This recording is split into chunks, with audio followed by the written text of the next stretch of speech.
everyone, my name is Bhumika Chauhan and in today's video we are going to study how to tell wild animals, and it's a humorous poem. You are going to love it. So if you are new to this channel, please do subscribe to our channel and press the bell icon so that you will get the notification of all the important classes. And yes, let's get started. So this poem is very interesting and it is written by Carolyn Wells, How to Tell Wild Animals. And in this poem, Carolyn Wells is basically explaining the characteristics of all the wild animals, like different wild animals, and in a very hilarious way, right? So the language used in the poem generates a lot of humor, right, in the minds of readers. So you are going to enjoy this poem. Poet introduces us to various kinds of wild animals, like he'll be talking about, Carolyn will be talking about Asian lion, Bengal tiger and leopard, yes, and so many other wild animals. And he explains and she explains each of the animal in a very creative and in a very humorous way, right? So she says that you can identify these animals by the way they attack like him or they attack her. So it's kind of funny. So let's get started. The poet describes each animal by its physical appearance and personality traits. So she'll be talking about these two things, that how that particular animal looks like and what are the personality traits. Are they dangerous? Are they cute? Are they friendly? Are they loving? Okay. Are they sharp? Are they quick? Are they wise? What are all the traits? What are all the characteristics of these wild animals? So it's a funny poem. It's a funny poem. It's a humorous poem. Just sit and relax and, enjoy. Okay. These details help one to associate those characteristics with the described animals and help humans to identify them. Like if you want to identify that particular wild animal, so you should look at these qualities or these physical appearances, right? So through her descriptions, the poet also subtly directs the reader's attention to the dangerous nature of these animals. Okay, so yes, if ever you should go by chance to jungle in the east, and if there should to you advance a large and tawny beast, if he roars at you as you are dying, you will know it is the Asian lion. You can clearly see the picture of this beautiful Asian lion, and she's saying, if you ever should go by chance, like by chance if you go towards the east side, right, to the jungles in the east, so towards the east side. And why she's saying to jungles in the east? Because Asian lions there are so many Asian lions over there in the east. So yes, she's saying that you will see Asian lion in the east jungles, and they are very dangerous. They are large, they are tawny.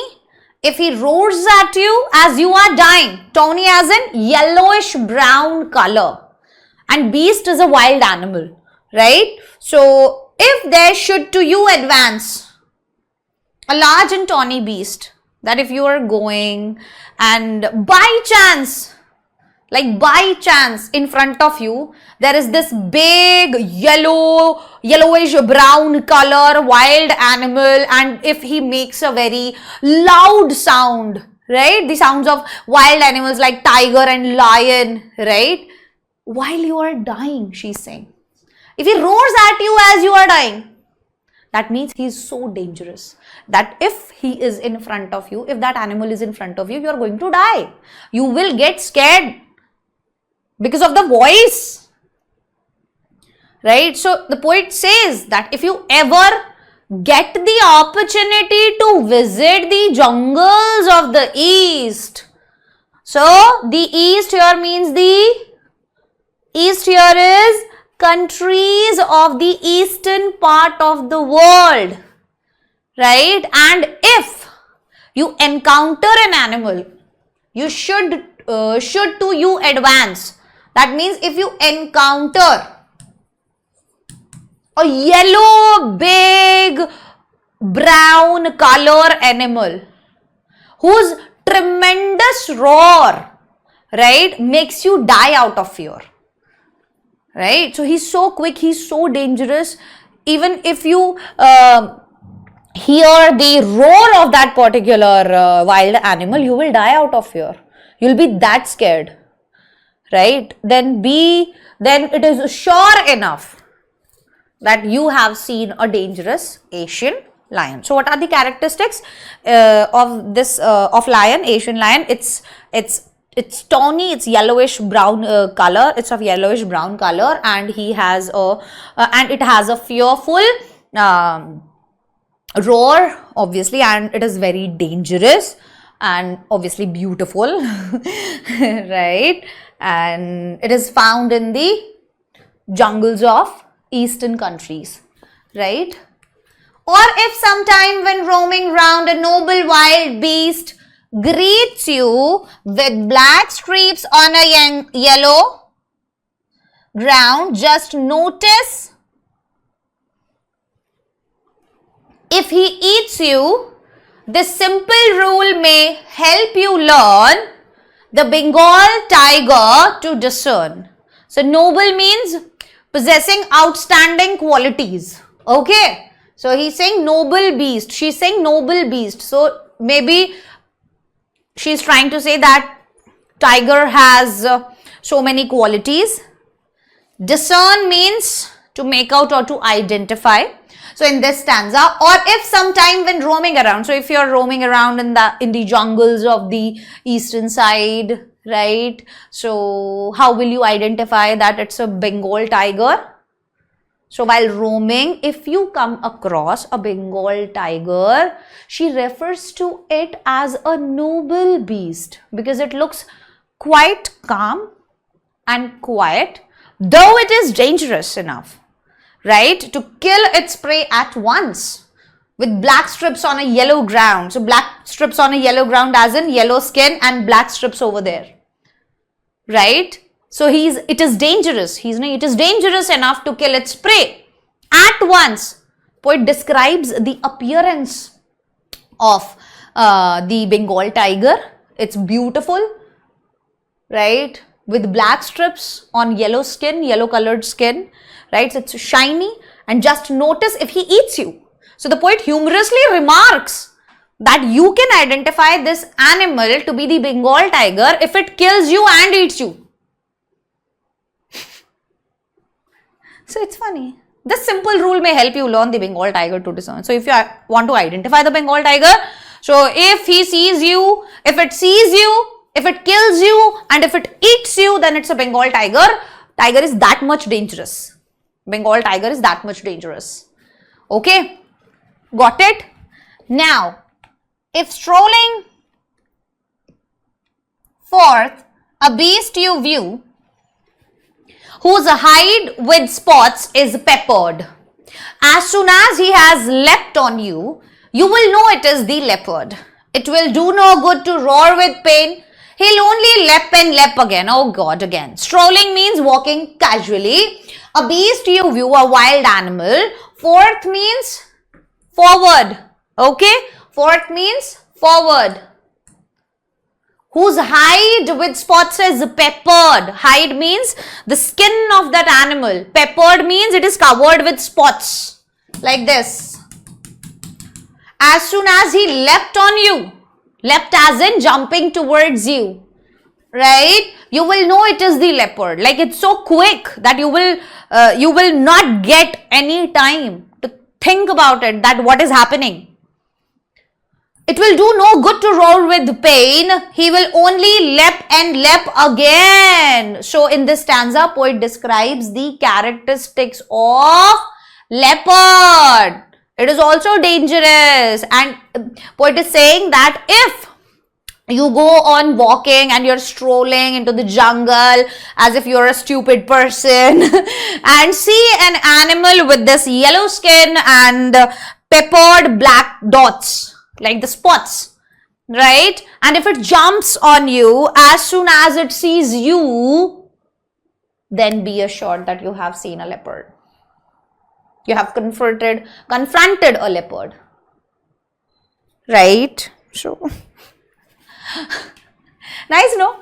Yes. So, moreover, she adds that even if you cry out in pain, right, it will do no good to roar with pain. So, if you are crying out in pain in front of the leopard, it will not stop that beast from attacking you. But it will keep on jumping on you even more. It is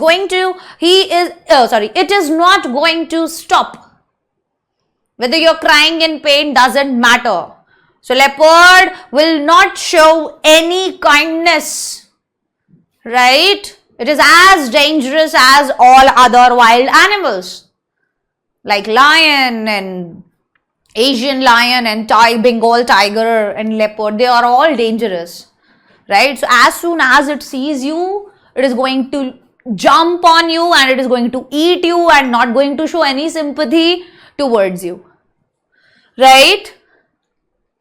If when you are walking round your yard, you meet a creature there who hugs you very, very hard, be sure it is a bear. If you have any doubts, I guess, he will give you just one more caress. So you all know that we all love, yes, teddy bear, right? So what is caress? A gentle touch, right? Like a gentle hug. So if when you're walking around your yard, you meet a creature there. So poet explains that while walking in the yard or in the lawn area of your house, if you meet a creature, right, that tightly hugs you, then you must be sure that it's a bear, right? So she further says that if you have still any doubt what animal it is, then wait for a moment just to see that the animal giving you a gentle touch again, right? So in this way you will be able to identify that the animal that is none other than our bear. So it's going to give you a tight hug till you die. Right? Yes, who hugs you very, very hard. She is mentioning this very, very hard. Be sure it's a bear. Though to distinguish beasts of prey, a novice might nonplus, the crocodile you always may tell from the hyena thus, hyenas come with merry smiles, but if they weep, they are crocodiles, right? There is a very famous saying, crocodile tears. So now she wants us to distinguish, to differentiate, right? Yes. What are beasts of prey?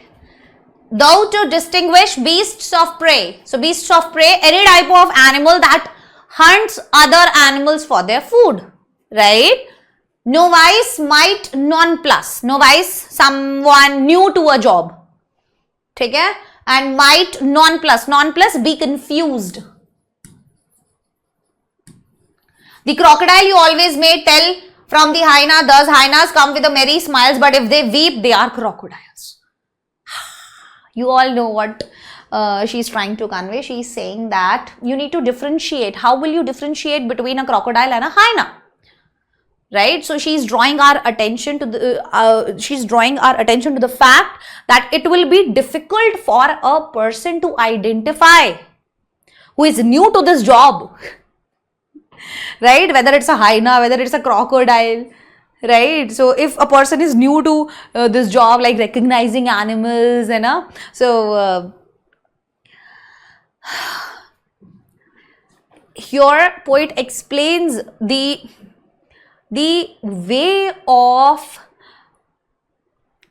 differentiating animals by giving them the examples of these two animals like crocodile and hyena, and she is saying that crocodile you will always may tell from the hyena, thus hyenas come with merry smiles. Like after killing you, hyena will smile and a crocodile will weep. Okay? So if you see an animal with a smiling face while eating you, right, then it's a hyena. But if you see a crocodile, if you see tears on the cheeks of an animal, then it's a crocodile. So it's nothing other than crocodile, clearly. So both these animals are dangerous, right? So they make these faces while eating their prey, right? So they are dangerous enough to basically obviously take the life of the prey, of their prey, but these are the emotions they show, right? They don't care about anything. They are smiling and eating. And crocodile is basically eating and crying that I'm so sorry that I killed you, and eating also. The true chameleon is smaller lizard sort of thing. He hasn't any ears at all and not a single wing. If there is nothing on the tree, it's the chameleon you see. You all know chameleon, don't you? You all are aware of chameleon, right? So now the poet is talking about a small creature that looks like a lizard, but it does not have ears, okay, and obviously wings. So a lizard sort of thing, he hasn't any ears at all and not a single wing. So if there is nothing on the tree, if another, this is another important thing that the poet mentions here is that chameleon has the special quality of changing its color, right, according to the color of the surrounding or the surface where it sits on, right. So the poet explains that if there is nothing on the tree, it's the chameleon you see. So if you see a tree with nothing, that there is a chameleon, then there certainly is a chameleon over there, right. So it changes its colors, it changes its color according to the surrounding or according to the color of the branch of the tree, right. And that's it. That's the story. That's the poem. That's it. Amazing, no? Nice, no? Okay. Does dying really rhyme with lion? Can you say it in such a way that it does? No, dying doesn't rhyme with lion. If we change the pronunciation of lion by speaking it as lying, then it may rhyme with the word dying, right? How does the poet suggest that you identify the lion and tiger? When can you do so according to him? So a lion is a large and tawny beast, right? A Bengal tiger has black strips on it. So in this poem, you need to remember all the different characteristics of different animals, right? Their physical appearance and their personality traits. Just remember all these things. So in the entire poem, the poet says that if you ever get the opportunity to go to the jungles of the east, means the countries of the eastern part of the world, and if you encounter first one, an animal with a tawny skin, first one, right, whose tremendous roar can make you die out of fear, then be sure that it is a Asian lion, right. In the second stanza, she is talking about, I think, Bengal tiger, right. Bengal tiger is also very dangerous, and it's of yellow color with black stripes, and she refers to it as noble beast, right, because it is very calm and it is very quiet, right. Bengal tiger looks very calm and it looks very quiet, though it is dangerous enough to kill its prey as soon as it sees at once, like, right. So yes, the second one was the Bengal tiger. Then the third one was the leopard.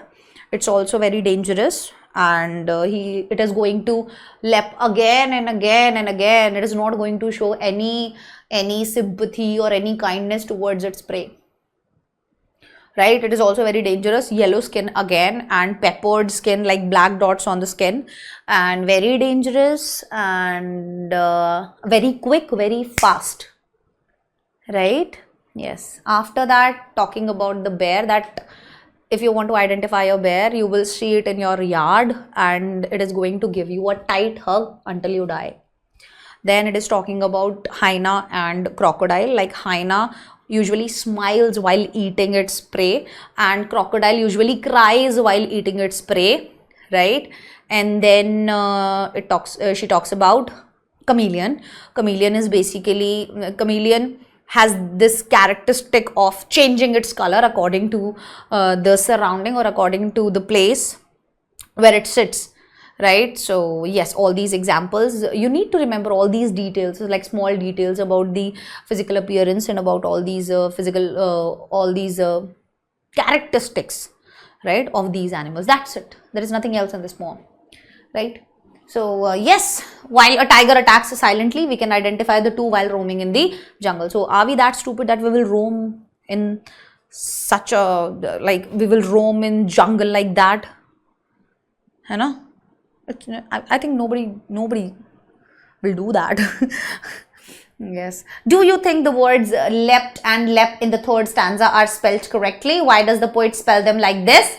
So the words leapt and leapt are not spelled correctly. The poet has spelled them like this in order to maintain the rhythm, yes, of the poem. The correct spelling of the words are L-E-P-T and is leap, L-E-A-P-T, and leap is leap. So the poet has intentionally spelled them incorrectly to create a sense of humor, right?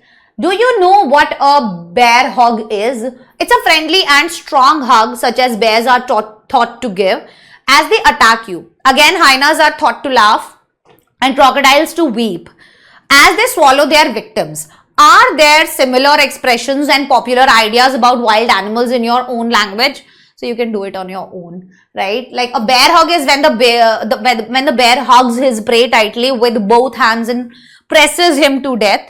There are indeed similar expressions and popular ideas about wild animals in every language. For example, in Hindi we say magarmach ke aasu, right? Yes, so crocodile tears, हाथी के दांत दिखाने की और खाने की और, अब पछताए क्या हुए जब चिड़िया चुग गई खेत. So गिरगिट के तरह रंग बदलना, right? All these expressions are there related to animals. So you can share other examples in your language, right? Look at the line, a novice might nonplus. How would you write this correctly? Why is the poet's incorrect line better in the poem? So the line a novice might nonplus can be written correctly as a novice might be nonplus, right? She could have written it like this. However, the poet's incorrect line is better in the poem as it maintains the rhyme scheme of the poem. By writing it incorrectly, nonplus rhymes with thus. So it's not that, this poem is not that much important because it's a humorous poem. There is nothing like, it's not like there is a deep message in the poem. It's just for entertainment purpose. It's a humorous poem. That's it. Can a novice distinguish among wild animals? How can hyenas be distinguished from crocodiles? Like how can you differentiate a hyena and a crocodile? It is very difficult for a novice to distinguish among wild animals.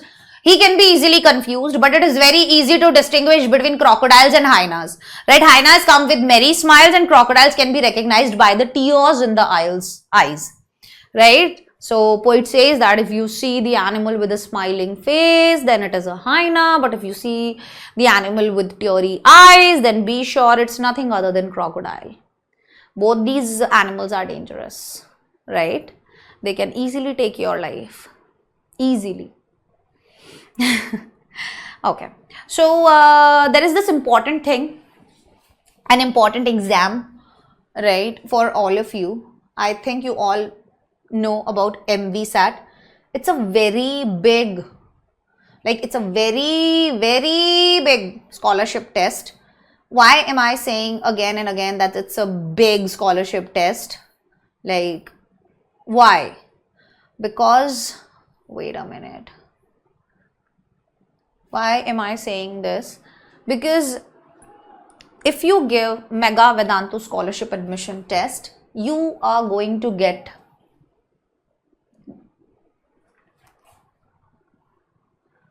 scholarship, like 100% scholarship on Vedantu courses.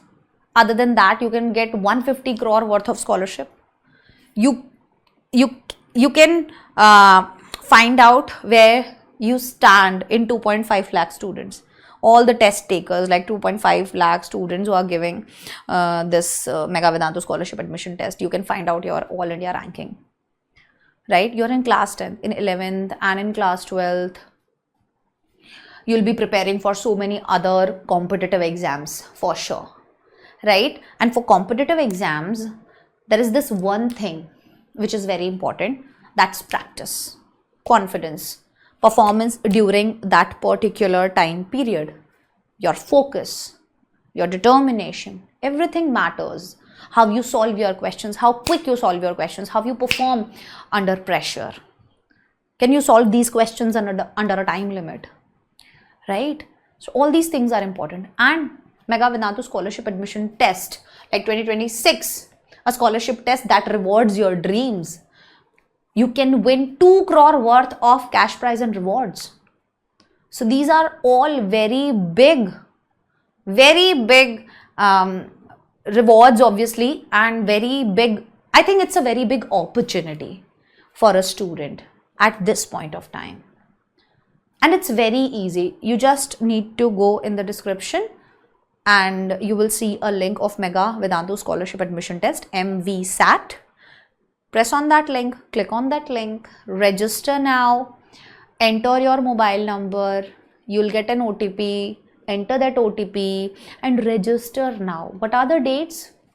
2nd, 3rd, 4th, 10th and 11th October are the dates for Mega Vedantu Scholarship Admission Tests.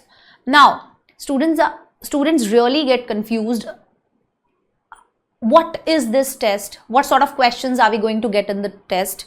How we should prepare, right? It's important to prepare for such a big test. So, what are the types of questions? How many questions will be there? Can we have some previous year papers? Can we have some previous year questions to practice so that we are well prepared before going to take this test, right? So we'll be helping you with this. Right now, the first thing that you need to do is register. Okay, so please do register. The link is in the description. Click on that link. Submit your details, like in which class you are, right, and what are the nearby centers of Vedantu, and all these details, like in which class you are, what's your name, where do you live, and all these questions will be there. So please do answer all these questions, enter the OTP and then register for now. Okay, so yes, bye bye everyone. I hope and I wish that you all loved today's session, and if you have any doubts, please comment in the comment section, and please do subscribe to the channel and press the bell icon so that you can get all the notifications on time and you can attend all the classes. Bye bye, take care, all the best.